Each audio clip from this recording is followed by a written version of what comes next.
Shenandoah is a very special ship. It was built in 1964. It is the world's only non-auxiliary square topsail schooner. It began as a windjammer, and what that means is it was sailing with adult passengers for week-long trips. About 15 years ago, we transitioned to sailing with kids on board the Shenandoah. That experience with the Chilmark School is the absolute best example of how this can be done right.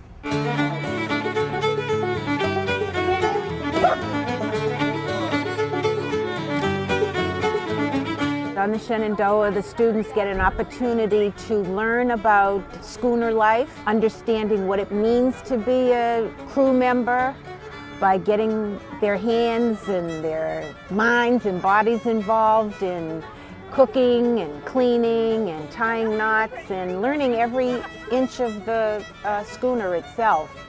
It wasn't quite like being at your house. It was a lot different, more like sea life, and we have to get up at 7 a.m. sharp. We had to sponge the railings, we had to swab the floor. So I learned some of the ropes, some of the sails. I mostly learned what it would be like to live on a boat. Every day the children keep a captain's log, and they have to document the weather conditions.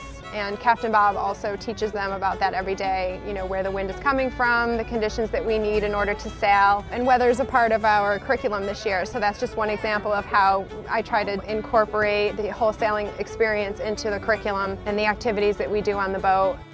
The teachers are using elements of that ship, you know, whether it's mathematics in terms of, you know, this line goes through that pulley and there's a mechanical advantage of X, to, you know, what I really get a kick out of teaching the kids, and that's some of that local maritime history. Educationally, for kids to get a little bit more exposure to what Martha's Vineyard would have been like, you know, 100 years ago, or not even that far back. Some kids wouldn't have the opportunity to come sailing on board a ship like this if not for the program that the Black Dog and the schools have worked on together. So, you know, to get kids excited about what they have surrounding them on Martha's Vineyard, you know, which in my opinion is some of the best sailing waters anywhere in the whole world, and to do it in a way which is going to be fun for them. Hopefully it's an invaluable experience for them as kids.